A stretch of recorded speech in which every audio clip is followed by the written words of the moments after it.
আরে চাকরের বাচ্চা, যা তো তোর ম্যাডামকে গিয়ে ডেকে নিয়ে আয়। মুনার কাছে আসছেন আপনি? হ্যাঁ, তোকে কি বললাম, তুই কি শুনতে পাসনি? আরে যা না, গিয়ে মুনা ম্যাডামকে ডেকে নিয়ে আয়। আচ্ছা, মুনার কাছে আপনার কি দরকার? আপনি আমাকে বলেন, আমি বলে দিব মুনাকে।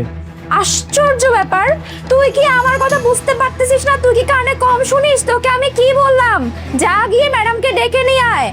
আমি তো আপনাকে সেটাই বলতেছি, মুনার কাছে আপনি যে দরকারে আসছেন, মুনা ভিতরে ওর বাইরে যাওয়ার জন্য রেডি হচ্ছে। আপনি আমাকে বলেন, আমি ওকে বলে দিব, সমস্যা নাই। কি কি বললি তুই?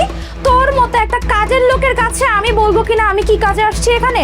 লাইক সিরিয়াসলি, তোর কি মাথা খারাপ হয়ে গেছে? তুই এত কথা কেন বলতেছিস? যা না, গিয়ে ম্যাডামকে ডেকে নিয়ে আয় না। আচ্ছা, আপনি ফাইলটা আমাকে দেন, আমি একটু দেখে দিচ্ছি। কি বললি তুই? এই ফাইল আমি দিব তোর কাছে? তুই এই ফাইলের কিছু বুঝবি? ও সরি, তোরা তো হচ্ছিস 2 টাকার চাকর বাকর, তোরা কি আর পড়াশোনা জানিস? আমার এই ফাইলে কি আছে সেটা তুই কি করে বুঝবি? হ্যাঁ, তুই আমার কাছে কেন ফাইল চাচ্ছিস? তুই প্লিজ যা গিয়ে ম্যাডামকে ডেকে নিয়ে, আমার সময় নষ্ট হচ্ছে। ঠিকই বলেছেন, আমি কোথাকার কে, কিন্তু আমি কোথাকার কে এটা জানার পর আপনার পায়ের নিচে মাটি থাকবে কিনা সেটাই সন্দেহ আছে। আচ্ছা, তুই কে রে যে তুই কে সেটা শোনার পরে আমার পায়ের নিচ থেকে মাটি সরে যাব? তুই কোনো ভিআইপি পারসন? ওকে স্যার, আমার না স্যার ভুল হয়ে গেছে স্যার, প্লিজ আমাকে ক্ষমা করে দিন। হয়েছে? খুশি হয়েছিস? তোকে স্যার বলে ডাকলাম, এবার প্লিজ যা গিয়ে ম্যাডামকে ডেকে নিয়ে আয়। ঠিক আছে, এত করে যখন বললাম আপনি তো শুনলেন না। যাকে আপনি ম্যাডাম বলে ডাকছেন, মুনা, মানে এই এলাকার ম্যাজিস্ট্রেট, সে আর কেউ না, সে আমার ওয়াইফ, আমি তার হাজবেন্ড। কি বললি তুই? লাইক সিরিয়াসলি, তুই কি আমার সাথে এখানে ফাইজলামি করতে আসছিস? হ্যাঁ, তুই কি বললি এটা? তুই কি না ম্যাডামের হাজবেন্ড? মানে ম্যাডামের কি মাথা খারাপ হয়ে গেছে? তোর মতো একটা কাজের লোককে ম্যাডাম বিয়ে করবে? বারবারে আমি করছি না, বারবারে এখন আপনি করছেন। আমি তো বললাম আমি মুনার হাজবেন্ড, এরপরে কি আপনার আমার কথা বিশ্বাস হচ্ছে না? এই, তোর তো দেখতেছিস সাহস অনেক বেশি বেড়ে গিয়েছে। তুই আমার সাথে উঁচু গলায় কথা বলতেছিস? হ্যাঁ, তোর এত বড় সাহস! আপনি যে আমাকে থাপ্পড়টা মারলেন ম্যাডাম, এর পরিণতি কি হতে পারে এ সম্পর্কে আপনার কোনো ধারণা আছে? আচ্ছা, তো তুই গিয়ে ম্যাডামের কাছে আমার নামে বিচার দিবি? হ্যাঁ, তো যা গিয়ে ম্যাডামকে বল। তুই কি বলবি আমিও শুনবো। শোন, আমিও না ম্যাডামকে বলবো, আর এমন এমন কথা বলবো ম্যাডাম সেগুলো বিশ্বাস করতে বাধ্য, কারণ আমি ম্যাডামকে যাই বলবো ম্যাডাম তাই বিশ্বাস করবে। জাস্ট ম্যাডামকে একবার তুই আসতে দে। হ্যাঁ, ম্যাডাম চলে আসছে। আর শুধু ম্যাডাম আসেই নাই, ম্যাডাম নিজের কানে সব কিছু শুনছে, নিজের চোখে সব কিছু দেখছে যে এখানে আসলে কি হয়েছে। ম্যাম, আপনি সব কি বলতেছেন? ম্যাম, আপনি জানেন ও কি করছে? আপনার বাড়ির সামান্য 2 টাকার চাকর এতক্ষণ ধরে আমার সাথে বড় গলায় কথা বলতেছিল ম্যাডাম। তার উপর ম্যাডাম আপনি জানেন ও কি বলছে? ও বলতেছিল ম্যাডাম ও নাকি আপনার হাজবেন্ড। ম্যাডাম, এটা কি করে হতে পারে বলেন? ও হচ্ছে সামান্য একটা চাকর, একটা চাকর কি করে আপনার হাজবেন্ড হতে পারে? উনি যে কথা বলছে একদম সত্যি কথাই বলছে। আর আপনি এতক্ষণ যাবত যার সাথে দুর্ব্যবহার করেছেন, এমনকি যার গায়ে আপনি হাত তুলেছেন, সে আর কেউ না, সে আমার হাজবেন্ড। কি ম্যাম? এই চাকর, সরি ম্যাম, মানে উনি আপনার হাজবেন্ড? ম্যাম, আপনি সব কি বলছেন? এটা কি করে সম্ভব? ইয়েস, একদম ঠিক শুনেছেন। আর অবাক হওয়ার কিচ্ছু নাই, উনিই আমার হাজবেন্ড। আর আপনার কোনো রাইটস নাই এইভাবে কারো সাথে দুর্ব্যবহার করা, প্লাস তার গায়ে হাত তোলা।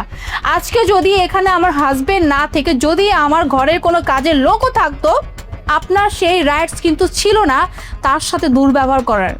এখন আপনি এইটা ভাবতে পারেন যে আমার হাজবেন্ড কেন বাসা বাড়িতে এইভাবে কাজ করতেছে, বোধহয় কোনো হাতে কাজকর্ম নাই, তাই তো?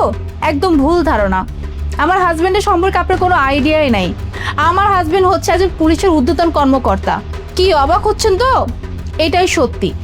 আমার হাজবেন্ড যখনই ছুটিতে বাসায় থাকে, সেদিনই তার বাসার যত কাজের লোক থাকে সবাইকে ছুটি দিয়ে দেয়। আর বাসার যত টুকটাক কাজ থাকে সে নিজেরটা নিজে করে, কারণ তার কাজ করতে ভালো লাগে। আর নিজের কাজ করাতে তো কোনো অসম্মানের কিছু নেই, তাই না? বাট আপনি জাস্ট ঢোকা মাত্রই আপনি আমার হাজবেন্ডের সাথে যেভাবে ব্যবহার করলেন, এমনকি আপনি আমার হাজবেন্ডের গায়ে হাত তুলেছেন, আপনার কোনো আইডিয়া আছে আপনার বিরুদ্ধে আমি কি অ্যাকশন নিতে পারি?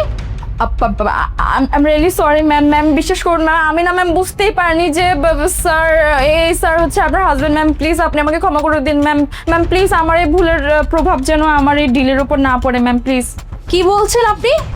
আপনার সাথে আমি ডিলটা করব? আপনি কি করে ভাবলেন? হ্যাঁ, আপনি আমার হাজবেন্ডের সাথে এরকম দুর্ব্যবহার করলেন, আপনি আমার হাজবেন্ডের গালে থাপ্পড় দিলেন, তারপরও আমি আপনার সাথে ডিল করব? কোনোভাবেই সম্ভব না। আর এমনি তো আপনার নাম নদী, রাইট? আপনার সম্পর্কে আমি অনেক কমপ্লেন শুনেছি, আপনার নামে অনেক কমপ্লেন আসছে। আপনি মানুষটা তো আসলেই ভালো না। যতটা ইনফরমেশন আপনার সম্পর্কে আমি পেয়েছি, আপনি তো তার থেকেও অনেক খারাপ।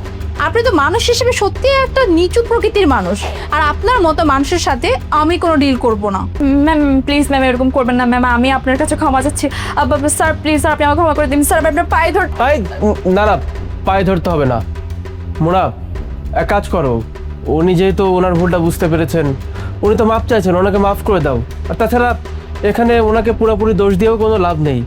আমি যেভাবে কাজ করছিলাম আর একটা নোংরা জামা কাপড় পরে ঘরে ঝাড়ু দিচ্ছিলাম, যে কেউ ভাববে আমি এই বাড়ির কাজের লোক। উনি যেহেতু এত করে মাপ চাইছেন, ওনাকে মাফ করে দাও।